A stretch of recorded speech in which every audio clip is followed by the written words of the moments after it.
মধ্যে কোনো পয়গম্বরও নয়, নবীর মতন পৃথিবীর মধ্যে কোনো নবীও নয়, না হযরতে আদম আলাইহিস সালাম, না হযরতে শীস আলাইহিস সালাম, না হযরতে মুসা ঈসা, পৃথিবীর মধ্যে কোনো পয়গম্বরও আমার নবীর মতন নাই।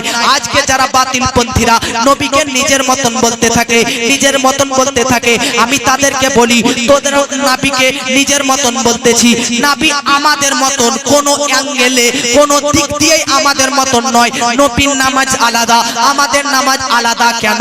কারণ আমাদের জন্য 5 ওয়াক্তের নামাজ ফরজ, কিন্তু আমার আপনার নবীর জন্য 5 ওয়াক্তের পাশাপাশি তাহাজ্জুদের নামাজও ফরজ ছিল, তাহাজ্জুদের নামাজও ফরজ ছিল। আল্লাহ পাক কোরআনের মধ্যে বলতেছে ওয়া মিনাল লাইলি ফাতাহাজ্জাত বিহি নাফিলাতাল লাক। ওগো নবী গো, আপনি রাতের মধ্যে জাগুন, কিছু অংশ তাহাজ্জুদের নামাজ আদায় করুন। আমার আপনার নবী বলতেছে ওগো আল্লাহ, তাহাজ্জুদের নামাজ পড়ার জন্য আমারই উপর কি শুধু ফরজ, আমি কি একাই উঠবো না আমার উম্মতরাও উঠবে? আমার আল্লাহ বলতেছে না না হাবিব গো, তাবিব গো, আপনার সকল উম্মতরা শুধু যোহর আসর মাগরিব এশা ফজর এই 5 ওয়াক্তি ফরজ আদায় করবে, কিন্তু আপনার জন্য এক্সট্রা আরেকটা ওয়াক্ত তাহাজ্জুদের নামাজও ফরজ করলাম।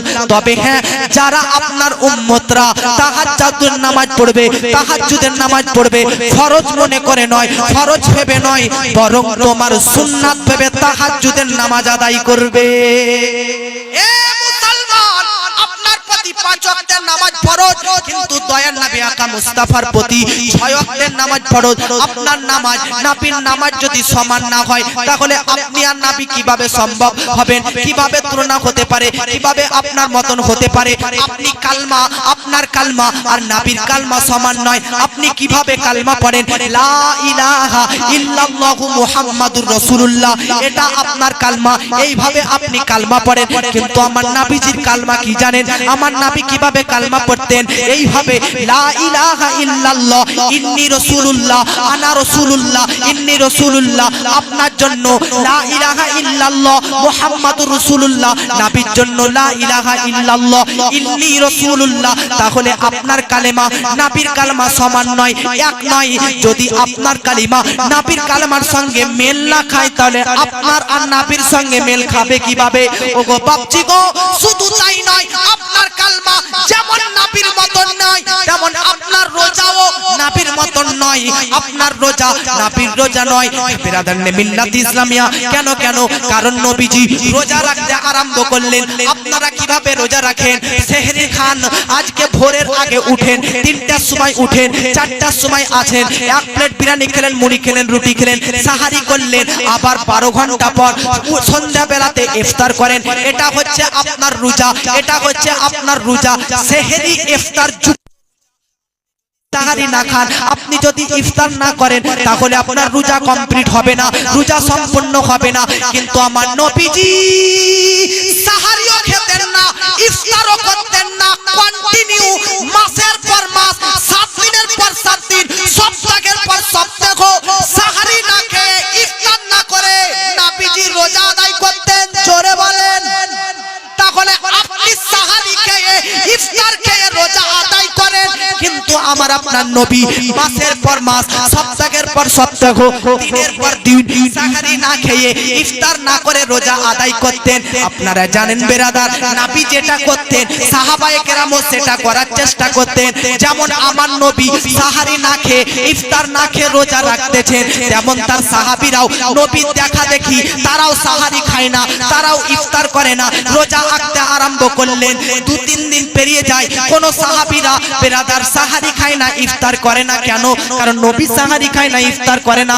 আমরাও নবীর মতন করব, নবীর নকল করব। তাই এই সাহাবায়ে কেরামরা তারাও রোজা রাখতেছেন বিনা সেহরি, বিনা ইফতারে। তখন যখন দেখলো নবী কি ব্যাপার, সাহাবাদের শরীর দুর্বল হয়ে যাচ্ছে কেন, অসুস্থ হয়ে যাচ্ছে কেন, নবী জিজ্ঞাসা করলেন।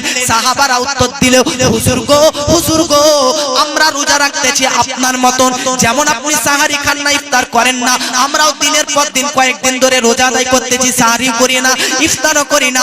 আমার নবী বলতেছে, বোকা সাহাবী, তোমরা আমার মতন নয়, কে আছো তোমরা যে আমার মতন হবে?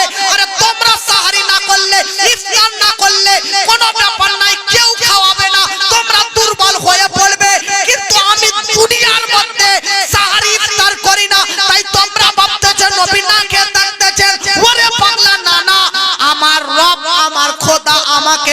মধ্যে সাহারিও করাই, ইফতারও করাই।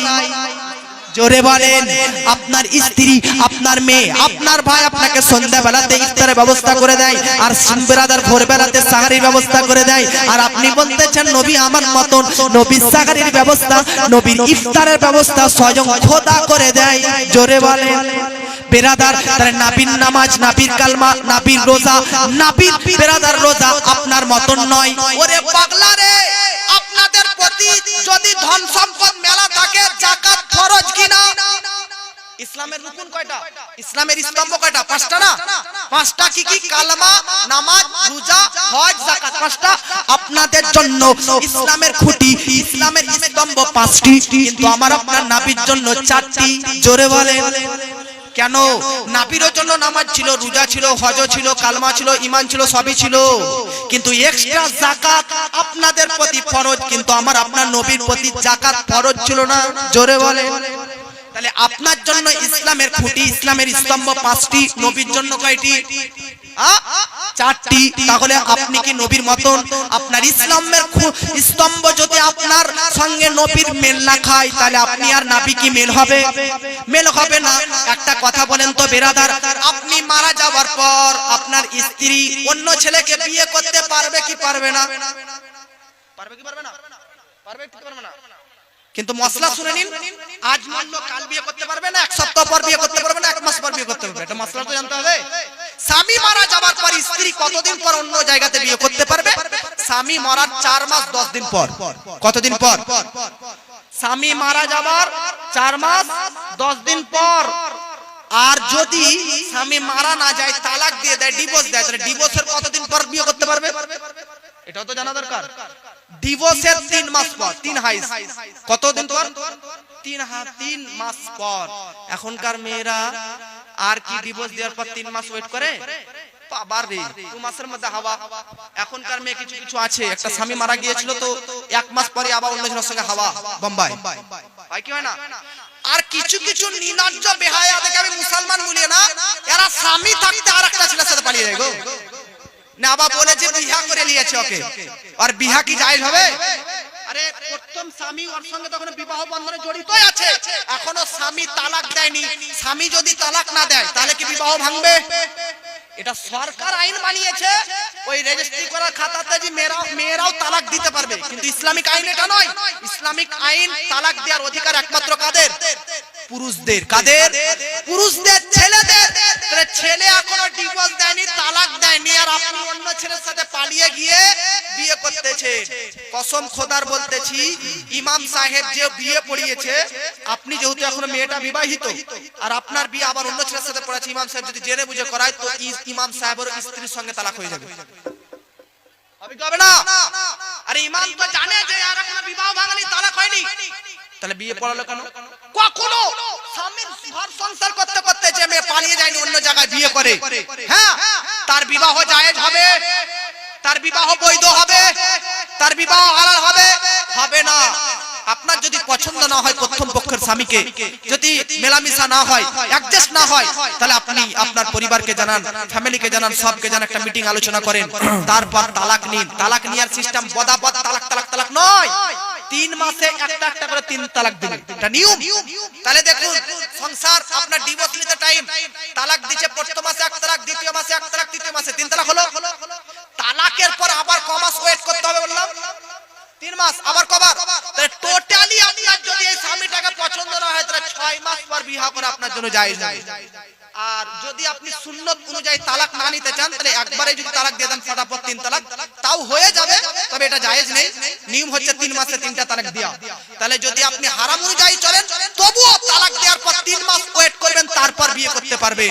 আর যদি ইসলামিক নিয়মে হয়, তাহলে এদিকে তালাক দেওয়ার সময় 3 মাস, আর ওইদিকে তালাক দেওয়ার ডিভোর্সের পর 3 মাস, টোটালি 6 মাস। আর যদি হারামে করেন, তাহলে কমপক্ষে ডিভোর্সের 3 মাস পর বিয়ে করতে পারবেন। কথা মনে থাকবে কি থাকবে না? কিন্তু এখনকার মা বোনরা আপনারা মনে রাখবেন, স্বামীর ঘরে থাকবেন, স্বামীর সংসার করবেন, ঝামেলা হলে এরকম করবেন। জোরে বলুন সুবহানাল্লাহ। তাহলে মাসলা এটা, স্বামী মারা গেলে স্ত্রী ক মাস পর বিয়ে করতে পারবে বললাম? ক মাস? 4 মাস। 4 মাস। আমার নবীজি সাল্লাল্লাহু তাআলা আলাইহি ওয়াসাল্লাম মুফতি হোক, মুহাদ্দিস হোক, মুহাক্কিক হোক, মুদাক্কিক হোক, মাস্টার, ডাক্তার, ইঞ্জিনিয়ার, প্রফেসর, যেই মারা যাক না কেন, সবার মারা যাবার পর 4 মাস 10 দিন পর স্ত্রী অন্য জায়গাতে বিয়ে করতে পারবে। কিন্তু আমার নবী মুস্তাফার ইন্তেকালের 4000 বছর পেরিয়ে গেলেও কোন স্ত্রী অন্য স্বামী, অন্য ছেলেকে বিয়ে করা জায়েজ হবে? এজন্য বলেন হবে? নাবির স্ত্রী গণনা বিবাহর পর স্ত্রী হয়ে থাকে, বিবাহ ভাঙে না। আপনি বলবেন সবার স্ত্রী মারা যাবার পর, স্বামী মারা যাবার পর 4 মাস 10 দিন পর অন্য জায়গাতে বিয়ে করতে পারবে, কিন্তু নবীর স্ত্রী গণনা নাবিদের ইন্তেকালের 4 মাস 10 দিন কি 4 বছর কি 400 বছর পর কেন বিয়ে করতে পারবে না? আমি বলতে চাই, এই যে বললাম আপনাকে স্বামী জীবিত আছে, ডিভোর্স হয়নি, মেয়েটার কি অন্য জায়গাতে বিয়ে হবে? এজন্য বলেন হবে? হবে না। আমার নবী মুস্তাফা আপনার আমার মতন মরণ নয়, ইন্তেকাল মরে মাটিতে মিশেনি, বরং নবী দুনিয়ার জগৎ থেকে ইন্তেকালের পর কবরের জগতে, পার্থিব জগৎ থেকে আরো উত্তম ভাবে জীবিত জীবিত জীবিত। তাই নবীগণের স্ত্রীরাও বিবাহ বন্ধন হইতে বিচ্ছেদ নয়, তারা বিবাহ বন্ধনে আবদ্ধ কিয়ামত পর্যন্ত বা শেষ নিঃশ্বাস পর্যন্ত থেকে যায়। তাহলে আপনার বিয়ের পর আপনার স্ত্রীরা অন্য জায়গায় বিয়ে করতে পারবে, নবীর স্ত্রীরা পারবে? পারবে না। আপনার বিয়ে নবীর বিয়ের মতন সমান নয়। আরেকটা কথা বলি, শরীয়ত অনুযায়ী একটা ছেলে কতজনকে বিয়ে করতে পারবে? কয়জনকে? 4 জনকে নাকি? কথা বলেন কেন? ভয় বলেন না নিকাদেরকে যদি মারে ধরি। আরে বিয়ে একটাই থাকে কেন, কিন্তু বিয়ে করতে পারবে মশলা কয়জনকে? আপনার উপর 7 জন লয়, 4 জন। তাহলে আপনার উম্মতে মুসলমানের প্রতি, প্রত্যেকটা উম্মতের প্রতি শরীয়ত অনুযায়ী 4টা বিবাহ করতে হবে, তাই না?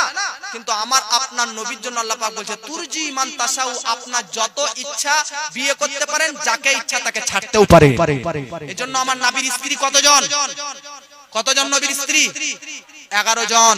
আমার নবীর মুস্তাফার 11 জন স্ত্রী দেখে যদি আপনি প্রশ্ন করেন যে নবীর জন্য 4টা বিবাহ করতে হতো যেহেতু আমাদের জন্য নিয়ম, আমি বলতে চাই নবী আর আপনার সমান নয়, তুলনা হবে না। নবীর মতন আপনি আমি নয়।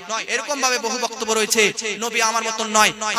আমাদের শরীরের মধ্যে পানি, হাওয়া, আগুন, মাটির উপাদান দিয়ে শরীর তৈরি হয়েছে, কিন্তু নবী কন্টিনিউ পুরো দেহটাই নূর হইতে তৈরি হয়েছে। আপনি রাস্তায় যাবেন সূর্যের আলোতে, চাঁদের আলোতে, লাইটের আলোতে, আপনার শরীরের একটা ছায়া পড়বে কি পড়বে না? কখনো একটা সিঙ্গেল, কখনো প্লুরাল, কখনো ডবল ছায়া পড়ে কি পড়ে না? আমার আপনার নবীর ছায়া ছিল না। শেখ আব্দুল হক মুহাদ্দিস দেহলভী মাদারিজুন নবুওয়াতের মধ্যে লিখতেছেন আমার আপনার নবীর ছায়া ছিল না। কেন? কারণ লিআন্নাহু নূরুন, আমার আপনার নবী নূর ছিলেন। আলোর কোনো ছায়া হয় না, নূরের কোনো ছায়া হয় না, নবীর মতন হয় না। নবীর জন্ম আমাদের জন্মের মতন নয়, নবীর পৃথিবীতে আসা আমাদের মতন নয়, নবীর যুবককাল আমাদের মতন নয়, নবীর বৃদ্ধকাল আমাদের মতন নয়, নবীর ইন্তেকাল আমাদের ইন্তেকাল নয়। নবীর জীবনের শুরু থেকে শেষ পর্যন্ত কখনো কোন অ্যাঙ্গেল, কোন দিক দিয়ে আমার মতন হতে পারে না, আপনার মতন হতে পারে না। এই জন্য আলা হযরত বলতেছে লাম ইয়াতি নাযিরুকা ফি নাযারিন মিসলে তো নাশুদ পায়দা জানা জাগে রাজ কো তাজ তুরে সরসো হে তুঝকো শাহে দুসরা জানা। এখানে আমার